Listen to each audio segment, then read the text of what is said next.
Hey guys, how's it going? Welcome back to my booktube channel, Pretty Little Bibliophile. I'm Nika and today's video is going to be all about the books I read and the new books I got in March. So as you can see, I also made a new channel intro sort of thing, video intro rather, and I had a lot of fun making it and I hope you like it too. Do tell me how you felt about it in the comments below. And without further ado, let's dive right in. The reason why I haven't made any other videos was because my finals week for the first semester just ended, so it was really hectic. I had to submit all of these assignments, write many papers, work on the presentations and so on. I also had an exam which just ended yesterday.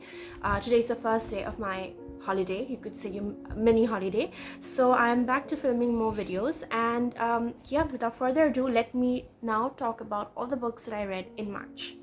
So this time I have decided not to go, in the chronological order in which I read them, but rather according to genre, because I think it really compiles everything really well. So the first genre I would like to talk about is romance. Now I'm very conscious when I talk about all the books I read when it comes to the romance genre, especially the really short ones, the smutty ones, and the ones which are sort of, I would say R-rated. So I had a lot of fun reading them, and I won't delve much into them because these readings are sort of one or two books that you finish in one or two sittings, and that's just it. And you just read them for the fun at that moment. When I personally read them as a sort of breaks between serious books. So all of these romance books, I won't say novels, they're very short actually, so all of these romance books I place them in between serious reads, so that it sort of gives a refreshment to my mind. And they're basically they all follow tropes, so they're not very memorable in that aspect, but you just have fun for the moment that you read them. And all of these justification to say that I have no idea about what they were. I absolutely have forgotten the synopsis, just because this last week of March was especially hectic with all the submissions and everything, so I don't really remember much about anything except what I have studied for all the classes these days. So anyway, I read 5 such romance erotica novels, and the first one is, I'll include a picture either here or here, let me see. Okay, here. So the first book that I read when it comes to the romance genre was Dirty Deeds by Stella Reese. And honestly, I remember the first instance that I was attracted to it was because of the last name of the writer, Riz. If you know who Riz is, if you have been following me for long, you know that I am a huge fan, lover girl of Riz from the ACOTAR. I'm sure you've heard or realized that by now. So the first book was Dirty Deeds by Stella Reese. Then I actually quite liked Stella Reese's writing because I went on to read 2 more books by the same author. And when I read more books by the same author, consecutively, it's because I actually really might have liked the writing, which I'm sure I did in this case. So I read Dirty Deeds first, and then I read Reckless, Now or Never.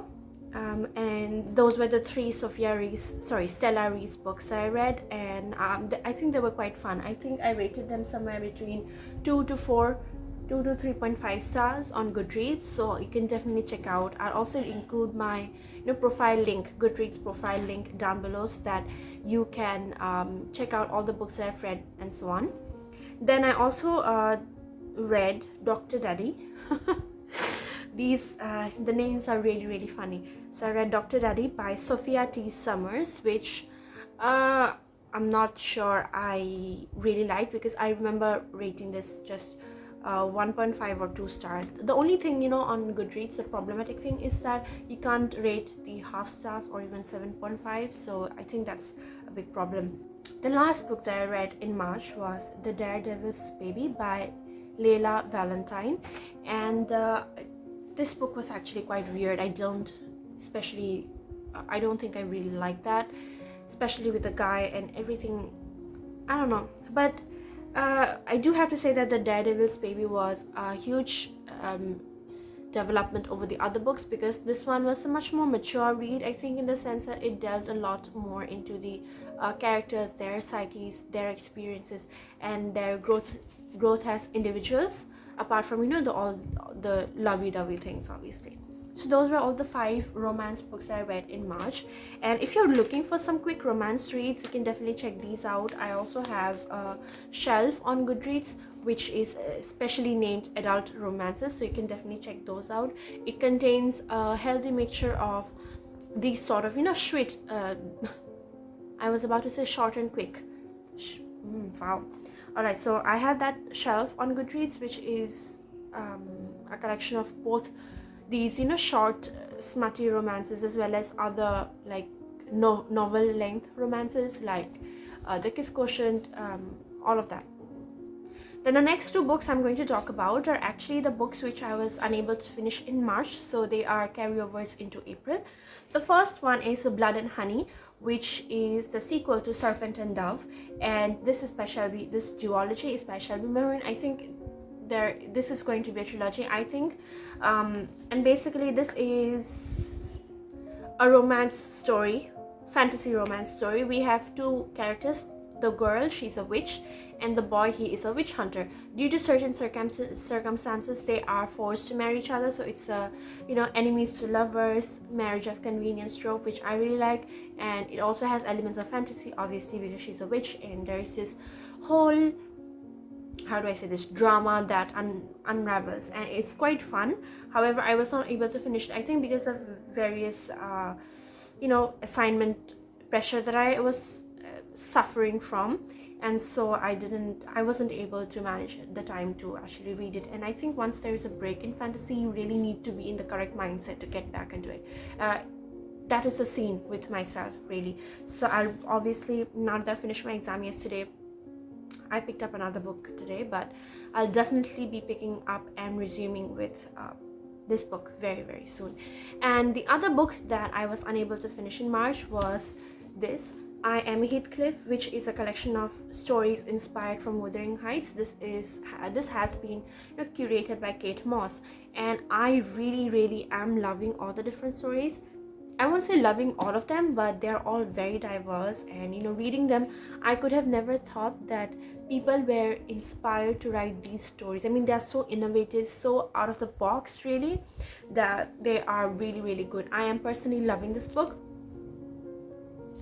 This is also a second-hand book that I got from a friend of mine on Instagram. I'll link her, what is it called? Instagram handle. You see, I've already forgotten. I've started to forget all the different terms. So I'll include her Instagram link down below, because she is also doing a huge unhaul at the moment. You can definitely get more from her. I actually have got a few books from her, which I'll show you in the haul bit of the video. And I also have actually ordered a couple of more books from her, which will arrive probably in mid-April, which I'll again share with you in my wrap-up haul video of April. But yeah, I really enjoyed this book. I think you should definitely give it a try, especially, you know, since this is a collection of only short stories. All of these stories have different ways, different perspectives that will affect or influence your understanding of Wuthering Heights. I would, yes, advise you to read Wuthering Heights first before picking this one up, but even as a standalone, as just a collection of short stories, you can definitely pick it up. Right, so the next 3 books are the books I read on occasion of the next 4 books rather. They are the books I read on occasion of the International Women's Day. Basically, Womaniyat on Instagram, excuse me, they organized the Femme March at Womaniyat, where we read different you know, books written by Indian women authors according to different prompts. And these are all the 4 books that I read for that, and I am really in love with all that I read. And I think these were wonderful books which you can definitely pick up, especially because of the diversity they bring in, all the different elements, especially in terms to women's experiences, women's lives. So yeah, the first book I will talk about is this collection of short stories, which is two short stories actually. This is Old Woman. This is Old Woman by Mahashweta Devi. Now It's a collection of actually just 2 stories. The first one is Murti, which translates to statue, and the second one is Mohanpura Rupkatha, which basically translates to the fairy tale of Mohanpur. Now, I think this was a really interesting book. You know why? Because when we talk about womanism, even intersectional feminism, we talk about all the different women from in the intersection, right? From all the different walks of life, inclusive of all their race, color, sex, sexuality, gender, all of that. But most of the time, we often forget about the old women. So in this book, the author delves into the stories of 2 old women, and I thought the way the story started, the stories moved on with the different characters in the side characters of the stories, it was really wonderfully done. When I first actually read both of these short stories, I was like, why is this collection named Old Woman? It's nothing about old women so far, but that is how the author, now I've realized, that this is how we live life. We forget about the old women, and only certain events happen, certain somebody says something certain that acts as a catalyst for us to remember the old women in our lives. And I thought this was really well done in these 2 short stories. Especially, you wouldn't think that in the beginning, they're about the old women, but we often have unhumanized, I would rather say unhumanized, the old woman. But in this book, Mahashweta Devi shows that these old women too are humans, and they have their own experiences, and just because they're old doesn't mean they're invalid, or it doesn't give us any right to invalidate them. So I think this was a really good collection, and if you are looking forward to delving into Mahashweta Devi's works, I think this is a great one, especially because it's a short story as well. Generally people are a bit apprehensive of diving headfirst into a huge novel by any author. So I would definitely say that this one was a great introduction to Mahashweta Devi's works. I think I'm going to pick up Mother Hazar Chaurasi Ma next, Mother of 1084. So yeah. Then the next book I read, let's talk about non-fiction. This is Pages Stained with Blood by Indira Goswami. Now actually I won this book in a giveaway organized by Shreya Reads. I'm really very thankful. This is a sort of diary that was kept by Indira Goswami, or Mamuni Raisam Goswami, as all my Assamese friends will know, during the 1980s, early 1980s. And it talks a lot about the Sikh rights and everything like that. It also talks about the author's experience as she moves about Delhi, trying to write a book on the experiences of people on Delhi basically. And since I am hoping to move to Delhi very soon, this book was really close to my heart, I think. And also towards the end, it took a really sad turn with all the rights and everything, and it was just sad and harrowing to read. And basically, as you are reading the book, it's like you're there with the writer, and whatever the writer is saying, her tensions, her worries about all the people around her, the people she knows, and their relation to the Sikh rights and everything, you are there. The imagery is vivid. It's like you are there, and it's a harrowing experience to be even had, let alone to be read about. So, but it's of course a very important book. So I do think you should definitely read this one as well. It's quite short for a non-fiction diary-esque thing. You will definitely enjoy it. The word enjoy is not really apt, but this is definitely a book that I would say is a must read. Right, the next work that I read for the Fem March at Womaniyat was, the prompt basically was literary fiction, and I decided to pick up The Poison of Love by K.R. Meera. This is my first K.R. Meera book, and I really loved it, and I actually am waiting for more K.R. Meera books to arrive. I've ordered them. You'll know more about in the next video, the next month's video. So basically in this story we follow a woman and her. It's told in the reverse format, because in the beginning she is in the present time she is in Vrindavan, Mathura, and she is going back about her life, how she met this enigmatic character whose name was, look at me forgetting the names of people, Madhav, right?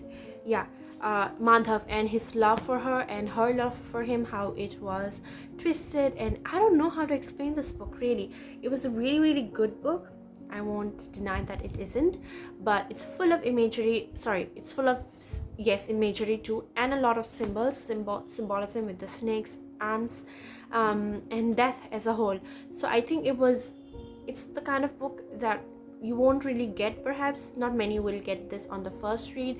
I had to stop and ponder and think about so many different things, while I was reading it, but I really, really enjoyed it. And I think this is a really wonderful book. This is also a translated novel, by the way, and I think this would have also worked for the other prompt, which was to read a translated work by an Indian author. But for the next prompt, which is translated work, I decided to pick up Women Dreaming by Salma. I had been seeing it a lot on Instagram recently, and when I realized that it really fit the prompt well for this prompt, basically translated works for the Femme Market Womaniyat, I decided that I would pick it up and read it and see how it goes. This is translated by Meera Kandasamy. Now, I think Meera Kandasamy is the author of The Portrait of the Artist, of the Writer as a Young Wife. And this was a really, really interesting book. It follows the lives of women, of these Muslim women in Tamil Nadu, and it's really a heavy book. It feels like these women are within that circle of oppression, but at the same time it's really important to understand that Islam is not the oppressor. I've come across many social media posts, comments and everything like that, commenting how Islam is a very oppressive religion and anything like that. But we have to understand, right, that it's the people who interpret the religion in the particular way, and it's them, who are responsible. They can interpret it as a nice, in simple words, and as a good religion or as a bad religion. And it is because of these, people who have misused it all, that others' view of that particular religion becomes bad, I think. And it's really important in this book because there is this character who is this really, patriarchal man, and the way he tries to suppress all of these women around him, it's really, really sad, and it really makes you realize that. So I do think that this is a very, very important book for everyone to read, especially to understand that. And being a woman myself, this story was a hard-hitting one. I felt bad for all the women and what they had to go through, and how trauma can also be inherited and all of that. So this is a very beautiful psychedelic sort of cover as well. I think I really like it, and I do think you should definitely pick it up. It's pretty much a quick read, because once you start reading, the pages will turn themselves, let me tell you. But yeah, this is going to be a wonderful read for you all. I would definitely recommend it. Then let me talk about the DNF book of this month. I generally am not a fan of DNFs. I generally read through everything, but I did DNF this book. However, I do have to say that it was not because I disliked it or anything like that. Now, this book is The Vanishing Sky. As you see, let me remove this. Okay, as you can see, I reached midway, and then I had to DNF this book because it was just, well, let me just tell you, The Vanishing Sky by L. Annette Binder. Now, this was a review copy from Bloomsbury, and it is basically a story of the shattering impact of war on one German family. The Vanishing Sky is a deeply moving portrait of why decent, caring people falter when confronted by evil. During the Second World War, by the way. The only reason that I had to DNF this was because, I was just not in the right mindset to read a book on war, and that was just it. It's also, I think, going to be an LGBTQ read, and it's going to be a very, very heavy read. There are themes of LGBTQ, PTSD, shell shock, all of that, trauma. And when we talk about war, very, very serious issues obviously come up, and of humanity, humanism, all of that. Once again, I think I'm going to read this obviously again when I'm in the proper mindset, but just not right now because this was too heavy for me. But if you're looking for something along those lines, this was actually a good book. You definitely should check it out. Right, so next, let's talk about all the other books that I'm left to talk about. The next book that I read these are all basically literary fiction. So the next book that I read in this month, in March, was The Last Gathering, which is actually translation of Bazim e Akhir by Munshi Faizuddin. This is also a translated work. It was translated by Athar Faruqi. Now this is basically a vivid portrait of life in the Red Fort. Now I have to say that I really enjoyed it, and I actually made a dedicated post for it, so you can definitely check that out as well. Thanks a lot to Rolly Books for sending me a copy of this book, because I really loved it. It was a 5-star read for me, obviously, and it also inspired me to write Indian Dark Academia ish post based on my experiences with reading this book. So basically we follow the lives of these various people who were living in the Red Fort during the last days of the Mughal Empire, you could say.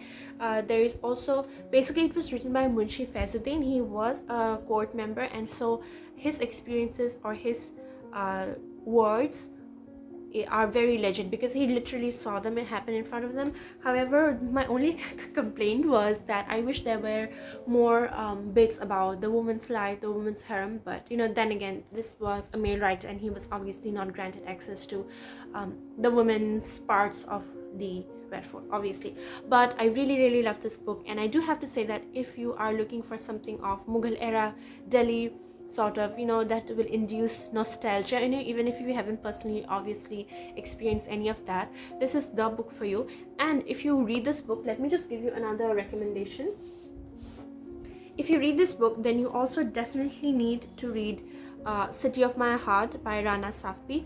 Now this book mentions this book, and this book mentions this book, so I think these two are a wonderful combination. So yeah, I really love this book, and I do think that you should definitely pick it up. 5 out of 5 stars. Moving on, the next book that I read was a beautiful book, and it is On Earth We're Briefly Gorgeous by Ocean Vuong. Now this is Vietnamese literature, you could say, because the author is Vietnamese, and I actually just made a post about it today, so I do think you should definitely check it out. I'm sure you've seen the post already by now, because this video will obviously go up later. But basically we follow the story of, this is basically a letter that a Vietnamese kid, little dog, is writing to his mother. They are all, you could say, immigrants who are living in America now, but they're originally from Vietnam. And this book is really a very intense read, because of all the war, the trauma that the grandmother and the mother have seen. This trauma is reflected in their lives, how they live, how they interact around each other in America now. And it's a very heavy read, especially because of, I think, my relationship with the mother in this book. I was unsure if I really liked her or disliked her or hated her in the beginning, but I have to say it's very complex than that, because I don't want to give any spoilers, and at this point I think I'm just rambling, but this book is filled with so many important themes, like I just said, the effects of war on the people, how the Vietnamese war basically ripped apart these people and restricted their rights in their own homeland. It was a really intense read, and most importantly, I think inherited trauma, inherited loss, which is basically second generation or even third generation trauma and loss, is reflected very well in this character, little dog, who is actually writing the book, this letter to his mother. And I think it was done really well. I have heavily annotated it, as you can see. Let me see if then maybe it's basically really heavily annotated, and I have like dog marked many of the pages, because they were such good and heavy and sad quotes. But yeah, this was another 5-star read, because I do think everybody should read it, and because this was a wonderful introduction for me to Vietnamese literature. I'm also going to read The Mountains Sing in April, which is actually a priority for me to read that book as well. So yeah, moving on, I read another non-fiction, which is, I'm actually starting to really like non-fiction, so that's saying a lot. This is a huge book, as you can see, but this is an illustrated biography of His Holiness the 14th Dalai Lama, and I actually quite liked reading this book. This is also filled with amazing illustrations, and many thanks to Rolly Books for sending me a copy of this, because I absolutely really liked reading all the different how do I say this, different events from the Dalai Lama's life, how he was found, his experiences everywhere, his journey into the, well, outside of Central Asia, I would say, and his words and his experiences, his interactions with people of different religions, that was also illustrated really well. And the traditional forms of drawing, of painting that were included in this book, they were really, really amazing. Let me see if I can find one, because here is one amazing portrait. And then these are all the different portraits of the different Dalai Lamas so far, and it's just amazing, you know. Let me see, there are also different how do I say this, photographs, actual photographs, like black and white photographs from the time they were clicked, and I think it just really, really makes it so much more authentic. Now let me show you this. As you can see, there is this huge field, and this is the tent where the Dalai Lama was in when he was a kid, basically, and he was moving towards the capital. This huge sort of overnight village that formed, that, you know, rose up because of all the people who came to meet the Dalai Lama. It's a really, really good book, and it gave me goosebumps in quite a few scenes, which I guess you would not expect from a non-fiction book. But yeah, I really, really love this book, and I think you should definitely pick it up as well. Now I'm left with 2 books to talk to you all about, and the next book, which I actually listened to, this was an audiobook that I got on NetGalley, and it's called Timeless Love: Poems, Stories and Letters. Now actually I'm looking at the synopsis here, because I think the synopsis tells us more about this book than I probably could in a good way.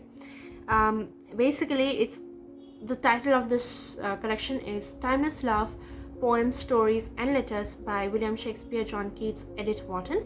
This beautiful giftable collection celebrates the beauty and the agony of love through classic poems, stories and letters from the beloved authors, including stories, poems and letters from Shakespeare, Elizabeth Barrett Browning, John Keats, Edith Wharton and more. This collection explores how each love is singular, yet love itself is universal.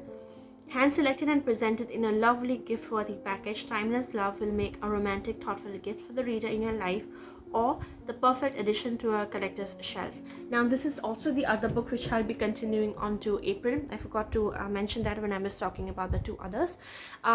It's a collection which, you know, you can't rush through it because of obviously the topic, as well as, you know, the language is quite old-fashioned, obviously, and the fact that it was an audiobook made me quite slow in terms of reading it. I am enjoying it, that is for sure, but I would definitely ask you to savor it and read it slowly as you go along, because it's just so nice, and also kind of sad, melancholic at the same time, because all of these letters were between, you know, lovers who could not be, or lovers who, you know, were separated by distance and time, sort of everything like that. So I would definitely ask you to read them slowly and savor them, because they were quite good and meant to be savored. The last book that I read in March was this graphic novel, which is Skim by cousins Mariko and Jillian Tamaki. Now I actually read this for a presentation that I was doing on Asian Canadian literature for a finals assessment, and in this graphic novel, we basically follow this character named Kim, or Kimberly Keiko Cameron, and her experiences as a high school kid in Canada. It's got various important themes: mental health, trigger warning for mental health, depression and suicide, and then her experiences with being a lesbian in her school, having a forbidden love story, and dealing with, you know, depression herself, with all of that. I think it was with a broken family as well. So it was quite a heavy read, but it served well for the purposes of my presentation, I think. But all of that to say, this was a really good book. This was actually quite short as well, 136 pages I think, and the drawing style coupled with the topic, with the words and everything like that, was done really well. I think you should definitely check it out. It was a 4 out of 5 star for me, and I'm actually also planning on reading this one, Summer, by these cousins, very soon in April. I've already read it before, but I need to revisit it once again. So yeah, that's that. Alright guys, those are all the books that I read in March, and I had a lot of fun reading them. And now let's quickly move on to all the new books that I got in March. The first collection that I have to show you is this amazing Haruki Murakami collection that I bought from Bookkadd, which I'll also link down below. I also have a code for you. You can definitely get some discount for yourself if you buy them from them using that code. As you can see, I am unable to talk because I've talked so much today in front of a camera after so long. But anyway, these are all the books I got. I have After the Quake. I have no idea what any of these are about, by the way. And then I have South of the Border, West of the Sun. Then I have what I talk about when I talk about running. I have the classic Norwegian Wood. Then I have here Birthday Stories, and lastly I have Kafka on the Shore. Now if you have read any of these books, do let me know how you felt about them, because I'm quite excited to read them, but at the same time I'm obviously very intimidated to read them at the outside, obviously. And then the next books that I got are these. So I got 2 books by Carmen Maria Machado. One is In the Dream House, which is basically, as far as I know, a memoir. Engrossing and widely innovative, In the Dream House traces Carmen Maria Machado's relationship with a charismatic but volatile woman struggling to make sense of her harrowing experience. Each chapter uses a different narrative lens as she holds events up to light and examines them from different angles. She casts a critical eye over legal proceedings, fairy tales, Disney villains, and more, infusing everything with her characteristic wit, playfulness, and openness. The result is a wrenching, riveting book that explores our ideas about what a memoir can do and be. Just to give you a brief idea about the reason why this book was so well received, was like the synopsis just said, because of the use of various narrative lenses, which, let me just explain how it goes. Dream House is an overture. Then we have Dream House's prologue, Dream House's famous last words, Dream House as star-crossed lovers, Dream House as a menagerie, Dream House as a set design, Dream House as man versus self, Dream House as comedy of errors, Dream House as double cross, as sanctuary, as choose your own adventure, right? As deja vu, as murder mystery. So this is a wonderful book, obviously, as far as I've heard, and I'm really excited to read it. And the next book is Her Body and Other Parties, which is a collection of short stories, basically, which I would say are very feminist, and basically they are from the women's point of view. So I would definitely recommend it to pick them up. Also, I absolutely love the wonderful and brilliant cover styles. So that's that. And then let me talk about the 3 books that I got from my friend, like I just said while I was doing my wrap up. The first book is, all right, where is the other one? I got I Am Heathcliff, which is a short story collection curated by Kate Moss. Then I got What We Talk About When We Talk About Rape, because I have seen a lot about this book, what people had to say and everything like that. I'm really excited to read it myself and form my own thoughts. This is by Sohaila Abdulali. And lastly, I also got The Woman's Courtyard by Khadija Mastoor. This is again woman related and translated also. This is translated by Daisy Rockwell. So thanks a lot to Anne for giving me this book at such discounted prices. Once again, she's doing an unhaul, so you should definitely check out her channel, her Instagram page, which I'll link down below, so that you can get some amazing books for yourself as well. I've actually ordered some more for April, so I'll show them later on. And then because I got this one and I wanted to read more of Khadija Mastoor's works, I went ahead and bought for myself A Promised Land, which is again by Khadija Mastoor and translated by the same translator, Daisy Rockwell. I don't know much about either of these two Khadija Mastoor books, but She has been called a literary heavyweight by Dawn, so I've got quite high hopes for both of them actually. So yeah. Then on Amazon I also bought Old Woman, which I've talked about, The Poison of Love by K.R. Mira, and I also got Women Dreaming. So I loved all of them, by the way, as you can definitely see from the wrap-up section of the video. And then I also got as giveaway win Pages Stained with Blood from Shreya Reads. And then I also got as review copy The Vanishing Sky by L. Annette Binder from Bloomsbury, which was unfortunately a DNF for me at this time. And yeah, that's it. Those are all the new books that I got in March, and I'm really happy. And as you can see, actually I've read quite a few of them, and I'm doing this new thing where I read the books that I buy immediately as soon as I can, because otherwise they just pile up as TBR, and you know, I think it's very unhealthy for my mental health. So I had a lot of fun talking you through all the books that I read, loved all the new books that I got, and I'm really happy to be back to filming after so long. So you can expect some more videos to come up very, very soon, and I hope you stay tuned for more. And take care. Peace out. Bye.